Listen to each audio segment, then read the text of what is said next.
Technical difficulties. We're back now, though. I think I got it sorted out. Give me 1 second so I can send out a new link, and then we will push forward. I have to react to this game. And I don't care if it's only me talking to myself. I got to react to this one. All right. Let's get to it. Let's see.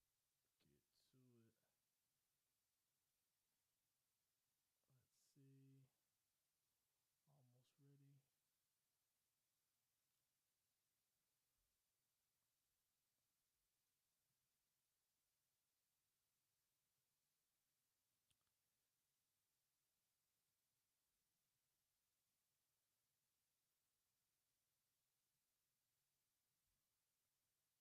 All right.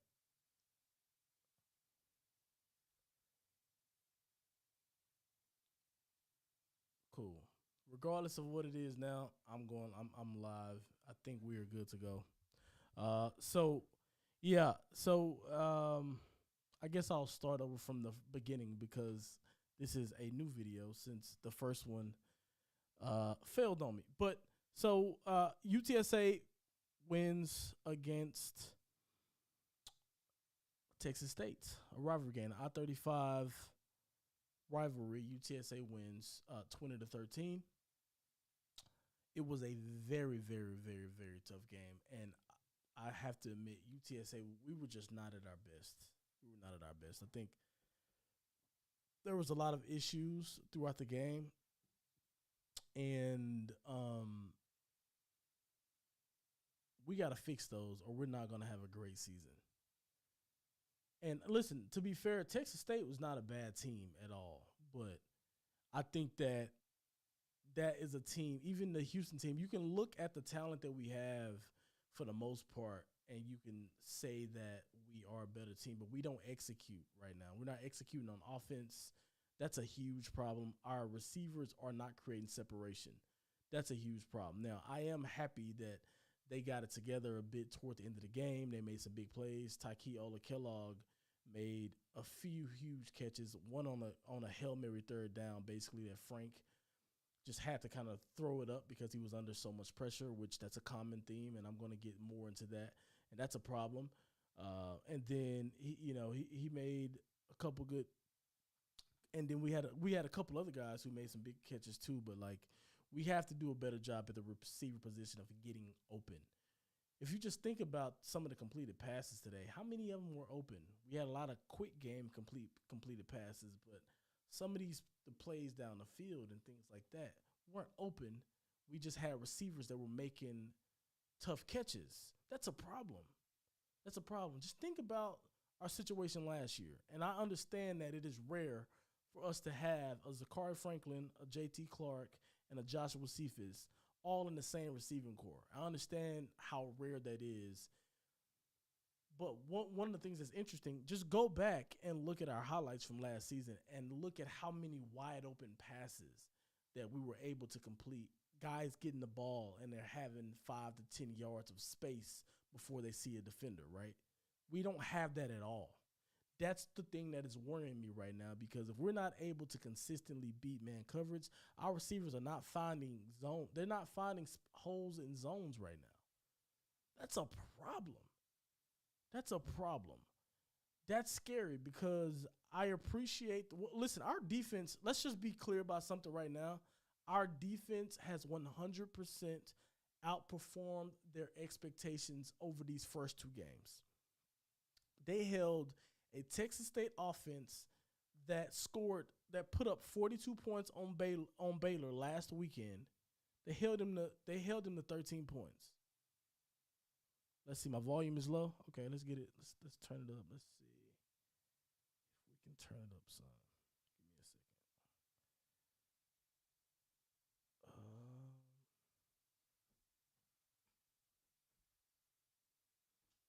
a second. Let's see. I hope this is better. Let me talk into it. I'll sit here. I hope this is better, but going back to it, I think that um, I don't know. We just have a lot of issues right now. I'm going to go to our O line. Like our O line just got sizzled all night. We had this that one guy. I think he was like number 33. I think his last name was Bell for Texas State. He was just completely just killing our right tackle. Oh, geez, Louise. It was a joke.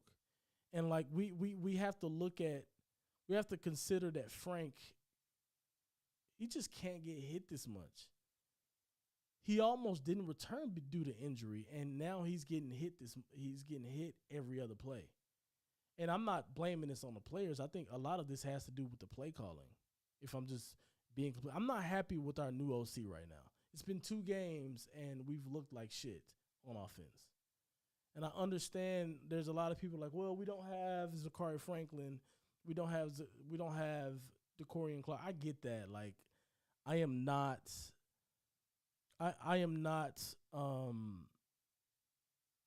oblivious to that fact. Like, I understand that. But like those like if the bar and the benchmark is us needing to have 3 receivers who are all NFL ready every single year in and year out, if that's what the bar is, we're in trouble because we're not going to have that type of talent year in and year out at the receiver position. We're lucky. We were lucky to have those guys. We're lucky to still have 2 of them. JT Clark will be back. But like that is a privilege. We're going to have to do our thing with the talent that we have, quite frankly. Like, to me, it's not an excuse at all. It's not an excuse that our receivers aren't producing right now because they're not Zachary Franklin or they're not JT Clark. They're on scholarship. Takeola Kellogg stepped up today. I'll give him credit, bro. I'll give him credit. But we have talent out there. We just have to utilize that talent. And you also have to think about, too, like an offensive coordinator can't come into a system and say, hey, I'm going to build my offense around Zachary Franklin, Darrien Clark, and Joshua Cephas. He has to build his offense based on, obviously he has to consider the talent that he has. That much is obvious. But there should be a philosophy that works if those guys go down. There should be guys that we have in the wings waiting to step in and fill their positions and to be able to carry the offense forward if those guys go down. And I'm not saying that these guys don't have the ability to do so, but we're not play calling like there's belief that they can step in and do so. That's the part that bothers me. Why on 3rd down are we in the position that we're in every single time? Why is Frank Harris on every 3rd down having to run, take hits, has to create off of a whim? These plays aren't planned. On 3rd down, he's just freestyling and finding a way to get the yardage that we need. We're not going to have a quarterback every time that's going to have the ability to do that. We got to be better there. I don't like, for example, I was pissed at a 2nd and 16. It wasn't even a draw play. He just did a straight up run. If it's a 2nd and 16 and you do a draw play, that's understandable. That's like classic football. I get it. He did a straight up like power or something from a shotgun. I'm sorry. I'm not. Listen, it's Road Runners Unfiltered, so I'm going to say what I want. Yeah, bro, the offensive coordinator right now is not having a good first 2 weeks of work. Just not. There's just dysfunction. I think there's something to Frank being pissed off and yelling at the sideline and being as animated as he was. There's something to that. There needs to be clear communication coming into the QB during that point in time. There's something in that. We got to be better. Listen, like I was saying before, we had technical difficulties before. Our defense is outperforming their expectations right now. We weren't a defensive team last year or the year before that. We had a solid defense, of course, but we weren't a defensive team. We were an offensive team. We put up a lot of points. If you go back and look at those stat lines of the guys who's running the football and catching the football and Frank throwing the football, we were a offensive-minded team that put up a slew of points per game.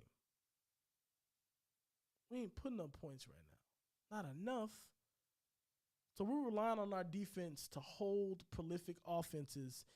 Now, to be fair, these offensive, like, they have new quarterbacks and things like that. But at the same time, we're also working with smooth operators. It hurt us against Houston. Our offense put up 14 points against Houston, right? And they come around and they score 20 points today. That's a 6-point improvement against probably a worse team than Houston. Come on, man. Like, this is, to me, not the players. I think we have talent. I think, well, listen, I will say the offensive line has to – dude, our offensive line, I don't know any other way to say that they're shitty right now. It's just a fact. They were terrible today. They were terrible. Our defensive line whoops ass. Our offensive line gets ass whooped. That's just what it is. There's no way around that right now. That's just an honest fact. I'm not calling out any particular individual, even though, yes, our right tackle got his ass cooked today. He got smoked today. That's just the facts. We got to improve on the offensive line. If Frank continues to take the punishment that he took today, dude, he's not going to make it through the entire season. That's just straight up football. That's too much. He's getting hit over and over and over again. Come on, man. Make sure you guys drop some comments in the chat. Let me know what you guys think about the game today. But yeah, still going in. I just think that offensively we have things to solve. And you know what? I'll go back to the defense really quick. So on Twitter, I was tweeting from the Roadrunners Unfiltered account. Obviously, I thought that you could see the writing was on the wall to me that they were going to try our secondary a lot more. And I think that part of the reason of them doing that is because they were having a lot of success. They weren't having any success attacking us, running inside or just anything inside like that. They just weren't doing anything. So they were going out to the perimeter. They start doing your bubble screens and your wide receiver screens from the outside to get those guys the ball and allow them to make some plays. And they had some success doing that at the end of the first half. There was 2 consecutive drives where there was one drive where they got behind us and they beat. Listen, if the quarterback would have delivered a perfect pass, if the quarterback would have delivered a perfect pass, they would have scored a touchdown. There was another play where the ball from T.J. Finley hit one of their receivers right in the chest. They basically did a switch and ran a guy up the seam. He was wide open. Hit him in the chest.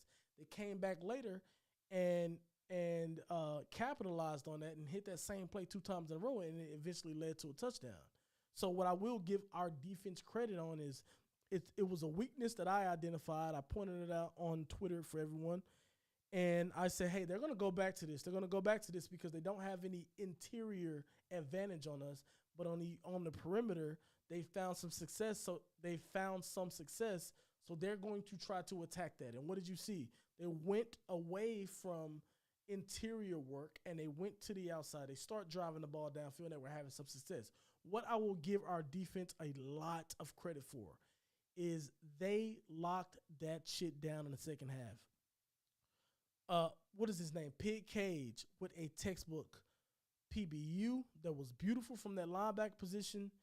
Nick Fortune made some plays on down the stretch. Alexander made some plays. Number 18, he made some plays down the stretch. Shout out to the secondary for answering the call. You guys were challenged. Even I was challenging you guys on Twitter. Not that you guys give a shit about me, but it was obvious that, all right, we can't do anything with the UTSA D-line because they were completely dominant. Hats off to the D-line. They get player of the game for me. They were phenomenal tonight.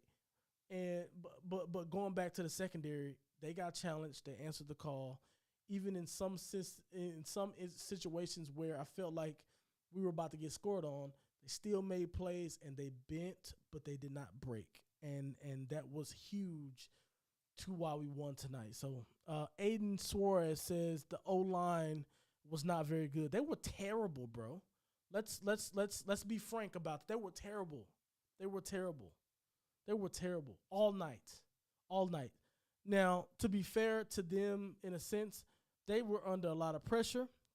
Texas State were sending blitz, and they were sending extra guys throughout the night. We could not handle it. Our pass protection was not great, and we kept doing freaking play action, slowing down everything. And like I said before, they're just running in and sending somebody dead at Frank, which is why Frank is just getting hit over and over and over again. We have to figure something out. And Aiden Suarez says again, and Eddie is not ready at all. You know what? That's an interesting one. I'll talk about the Eddie thing right now. I can't say that he's not ready. I just think that the offensive coordinator and the head coach, they have no confidence in him being able to drive our offense right now. So we don't even know. We didn't even get an opportunity to see if he was ready. He threw one pass. He handed the ball off on reads and threw one pass.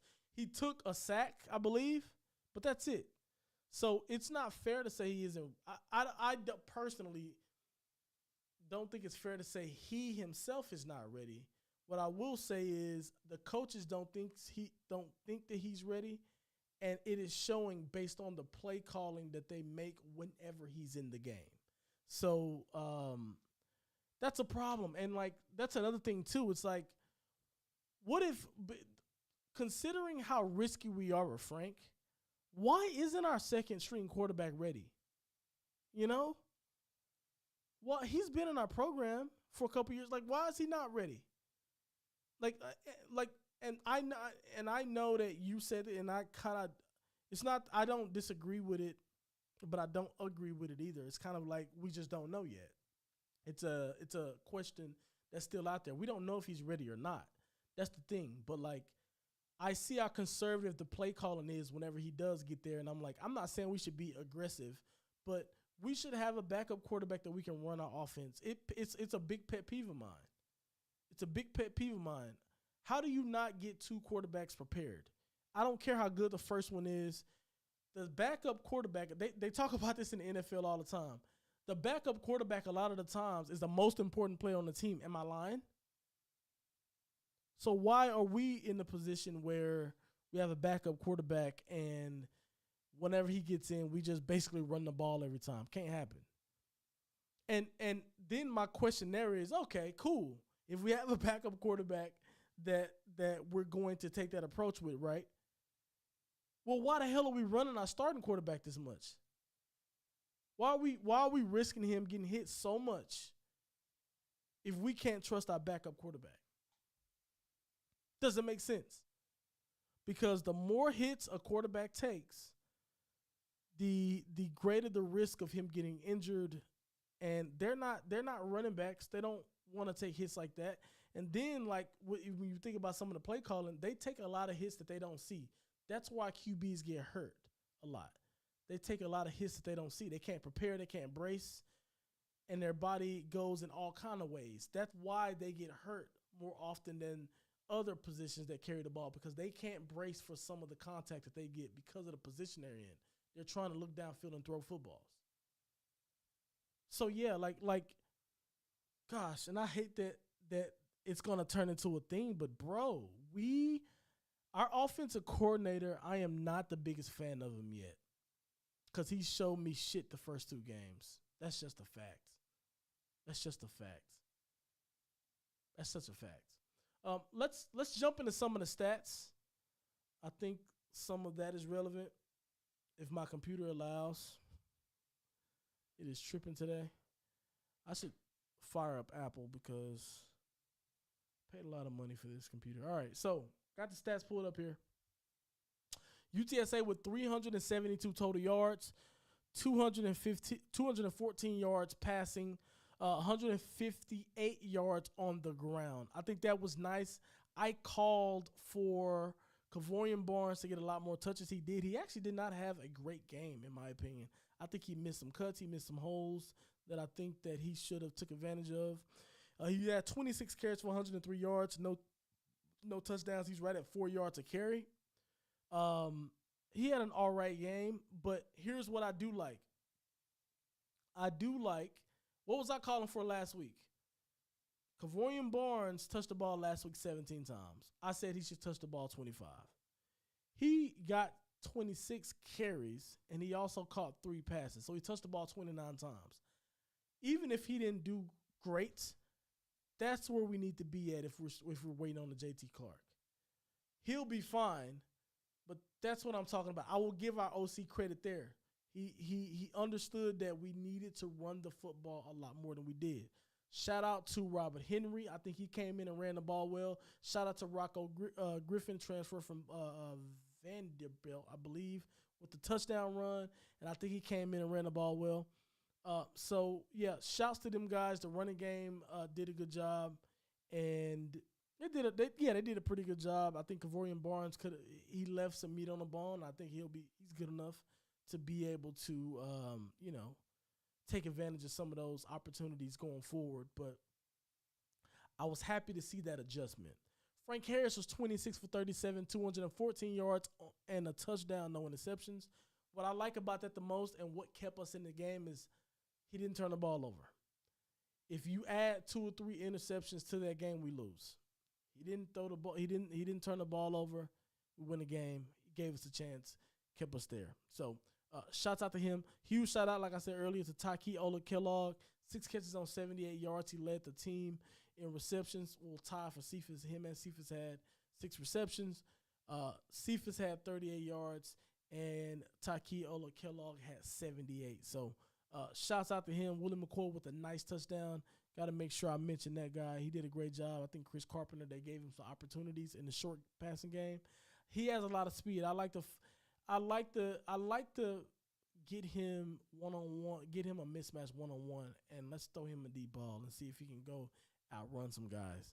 I think defensively, all the guys deserve some respect. Brandon Brown had a big play. Tremaine Bell did some good stuff. Trey Moore just bossing people. Just overall good performance. Pig Cage, like I said, the textbook PBU was super nice. Looking at the stats, let's go to Texas State in terms of individual stats. TJ Finley was 16 for 30, 211 yards, no touchdowns, no picks. That dude takes care of the ball. So Texas State's going to have a solid year with that dude at the helm. Huge shout out to our D-line because this was, in my opinion, just a hats off to them because they clogged up those holes, in the interior. 31 rushing yards we held this team to. 31 rushing yards we held them to. Excellent job for our defensive line. That's all you guys and our linebackers. That's all on the front 7. That's all on you guys. They rushed for 143 last week. We held them to 31 rushing yards, guys. That's huge. So whenever you guys are doing your polls and doing your podcasts, whatever you do, be sure to shout out that defensive line, all of them by committee, because that's them. They had 211 passing yards, so we broke even there. But the rushing statistics, we had 158, they had 31. Huge difference. Also, when you look at the first downs, we had 28 first downs to their 13. That's a huge one. Third down efficiency, they were shit. We were good defensively on third down. We got off the field. They were 3 for 14. We were 12 for 22 on third downs. We were 2 for 3 on fourth downs. They were 1 for 2. We had just a lot more offensive plays. They punted the ball more than us. They got more penalties than us, and we dominated in possession. It's funny when you see all these stats, right? And you see how we lead in the vast majority of the stats, or all of them if you just look at it. But the game was as close as it was. That's the part where it's like there's some intangibles that we have to work on. There's some not shooting ourselves in the foot stuff that we have to work on. There's some little meticulous things that can have a massive impact on the outcome of a game that we aren't sharp enough at yet, but we were sharp on those things a couple years ago. and last year and those type of things. So we're still a work in progress, and I think that definitely showed tonight. I'm glad we won, but I come away from that game saying, like, dude, we need to start making progress. I don't think we progressed, quite frankly, from Houston to Texas State. Let me know in the comments what y'all think about that. I don't think we showed progression game to game, from first game to this game. In terms of the result, we did, but in terms of play, what you've seen on the field, did we look like a better team than we showed against Houston? I don't know. Aiden Schwartz says, again, special teams were better as well. Do you mean the Texas State special teams were better, or we were better on special teams? If you could clarify that comment, that would be helpful before I give a take on it. But yeah, like, I don't know. Right now, I'm curious to hear what you guys think about, did we look like we were a better team than we were in week 1? I don't think so. I'll be honest. I don't think so. And because our defense was great against Houston, our defense was great tonight. So that's a wash. Offensively, yeah, we scored 6 more points, but I also think we played a lesser talented team. So, like, it depends on what you think the separation is between the two teams at this particular point. I'm not convinced that we were just so much better than before. I don't. Offensively, our third down play were just as bad as it was against Houston. I talked about that. Aiden says special teams were better as well. UTSA special teams was better. Maybe. That's fair, actually. I can agree with that. We looked more comfortable. This is Aiden. Hey, shout out to my man Aiden. Shout out to Aiden. He's keeping us alive today. He says we looked more comfortable. I don't think so. I gotta disagree with you, bro. I think that I don't think we looked comfortable offensively. Like, if you're talking about defense, if you want to say our defense played better today than they did last week, I can agree with that. Our defensive line was fucking nuts.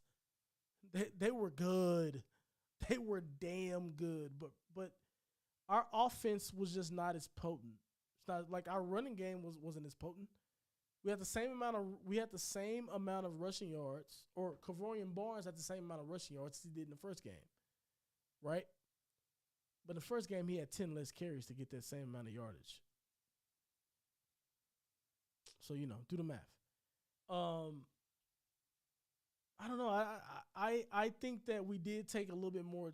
So, you know what? Here's what I'll say to your comfortable point. I think that Frank threw the ball more confidently to people outside of Cephas. That I do think he did that better. I think he was just like, you know what? These guys are who I'm playing with. I'm going to throw them the ball. But, like, us being under pressure, us not being able to deal with the blitz, that just wasn't a good look for me, man. We should have been able to put up more points. We should have been able to put more than 20 points on that defense. They had a good defensive line, but I can't. It's hard to even benchmark the defensive line based on how our offensive line played.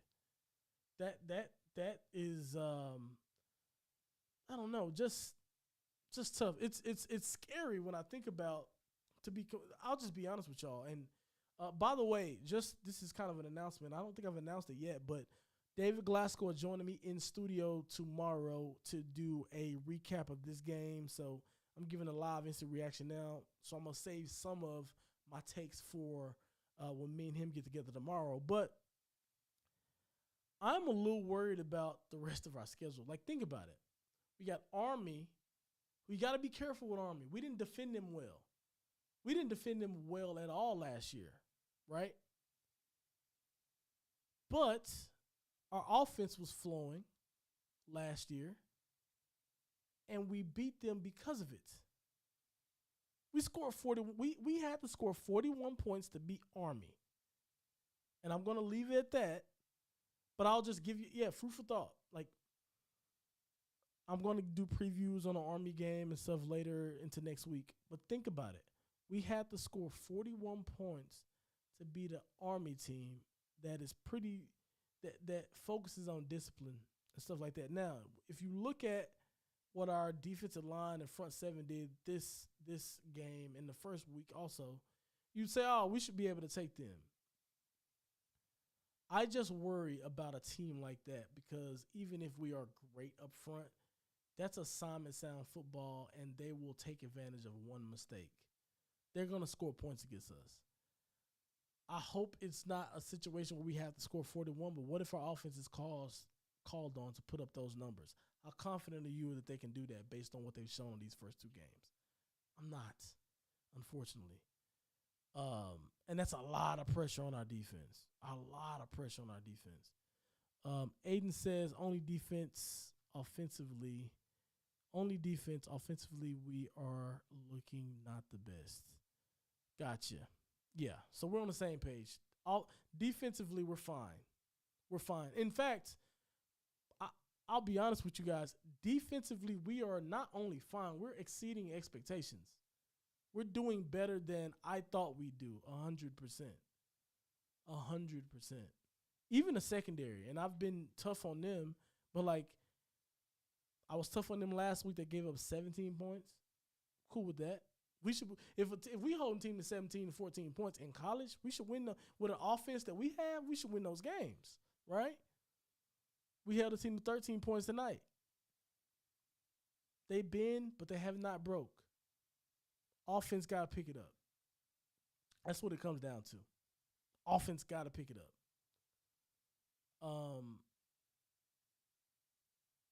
Yeah, I'll leave it there. Make sure you guys subscribe to the channel. We got a lot more content coming for you guys. Like I said, Glasgow will be in studio tomorrow. We'll have some content for you guys to start the week.